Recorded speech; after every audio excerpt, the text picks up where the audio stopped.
Христианские притчи. Наследие святых отцов. Притча о старце и льняном масле.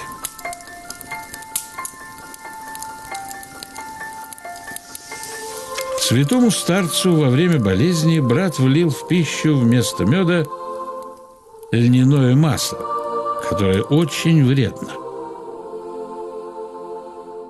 Однако же старец ничего не сказал, но ел молча и в первый раз, и во второй раз, и нисколько не укорил служившего ему брата, не сказал, что он небрежен, и не только не сказал этого, но даже ни одним словом не опечалил его.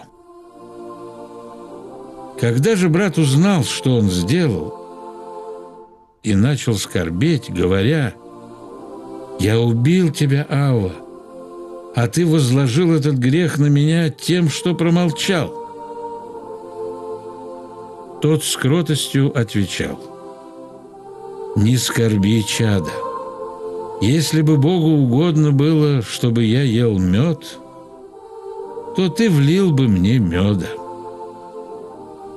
Так, подобно старцу, поступает тот, кто во всем признает провидение Божие.